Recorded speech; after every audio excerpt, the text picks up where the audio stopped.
Hey, there's God here, and it's time to talk about Blue Lock. And I have to say, I'm really getting more and more hooked into this series. With each episode, just gets you pumped up, so to say. The action, the characters, the ego. The ego is the main theme of the series, and this episode showed that that ego also needs some control or some direction, so to say. With the theme of this episode being starting from zero, basically recreating football or soccer, however you want to call it.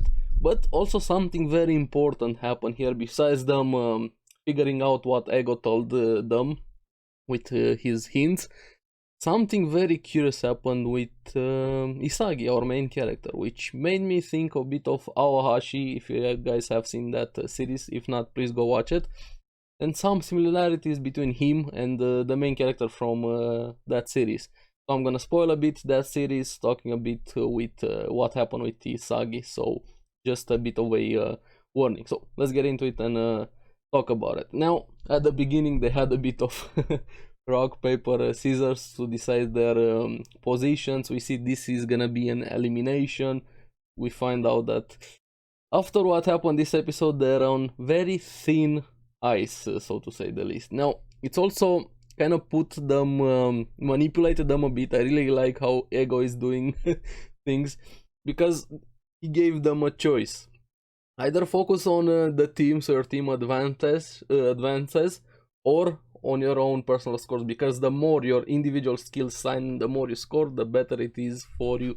But also at the detriment of the team if you don't actually win. And with the hint he gave them, creating soccer from zero, this is the main theme of the episode. Now we see throughout the episode that Isagi kind of started overthinking this quite a bit. Thankfully, him and Bachir, I feel like they make the perfect combo, perfect small team within a team, even snapping him out a bit, telling him, hey, let's have some fun, this is why we came here, don't be so nervous. While the match started, Team X versus Team Z, Isagi again overthinking. Raichi from his own team comes and steals the ball. The Ego showing up, saying he doesn't care about the team.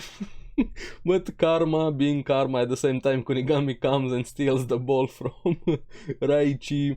And again, after that, Team X comes and gets the ball. They started fighting each other. They weren't really a team. It turned into this survival of the fittest. They weren't working together. All their egos out in front for everybody to see.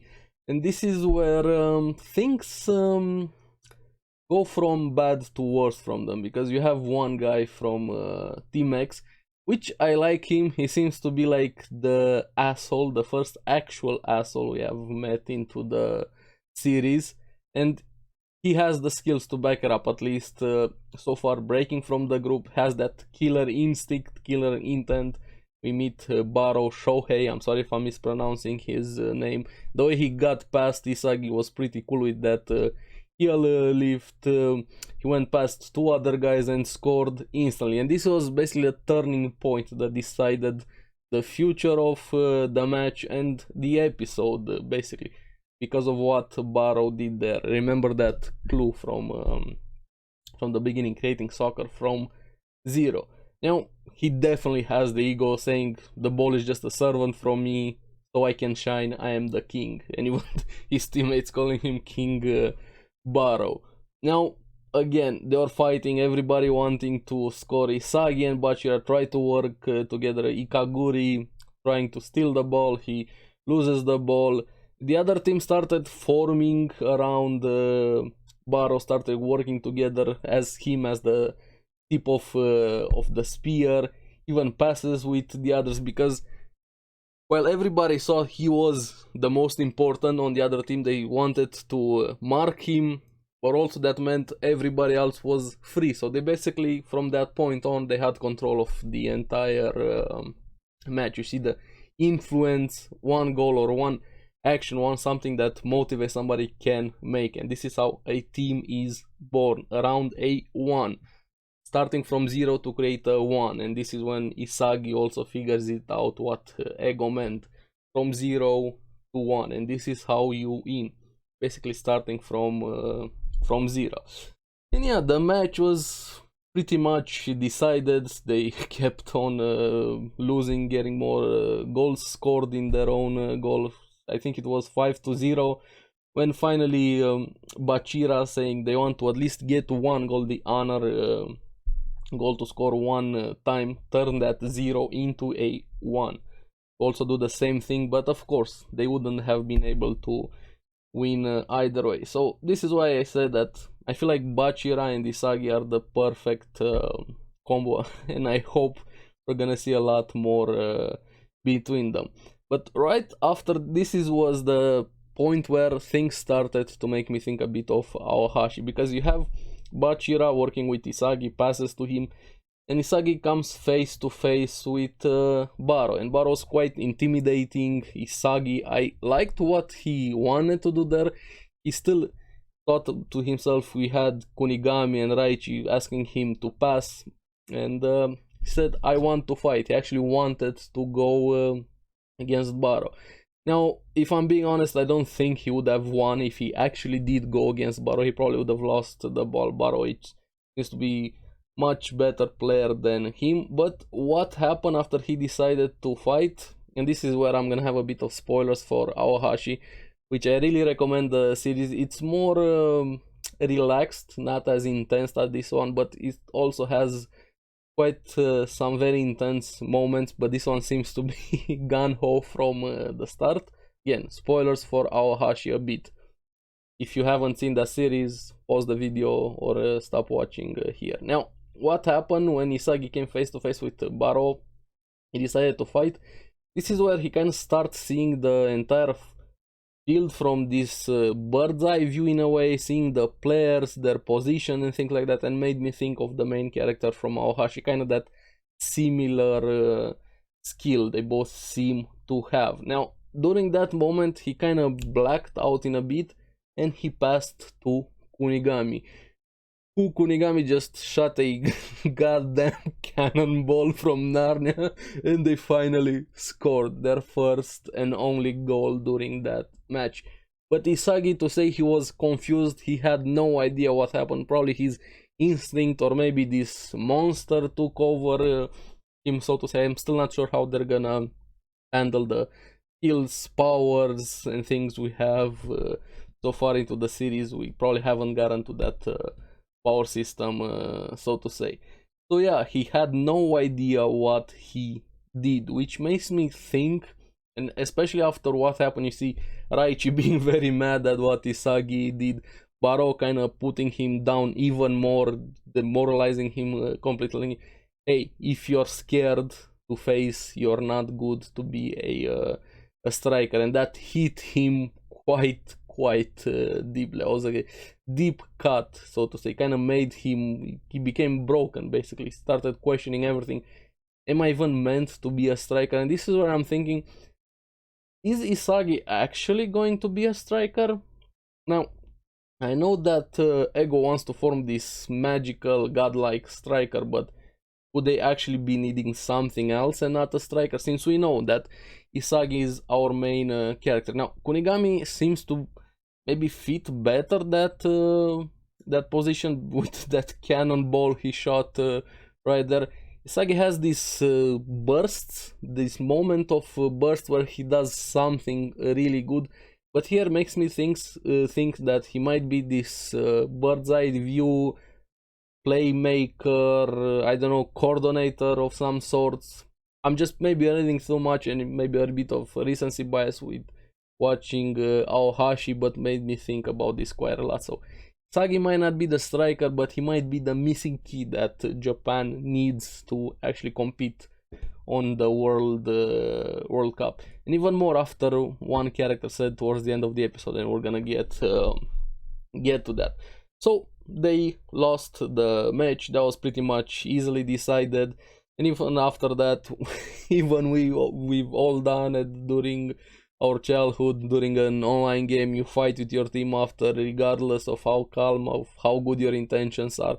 And here, egos were going all over the place. Now, Kuon tried to calm them down and kind of put things into perspective. Telling, if we lose one more match, we're gonna get eliminated. So they have their own thin ice, so to say. Now, what I like quite a lot, even though everybody else having their egos going rampant over there, Kunigami knew what happened, at least to an extent, because he knew that he couldn't have scored without Bachira and Isagi, and actually gives them credit. Of course, Raichi wasn't having any of it. He was still going mad, but Kunigami definitely, I think he might be the better striker instead of Isagi, and maybe Bachira kind of being this also, I don't know, dribbler of some sorts. We're gonna get to that a bit.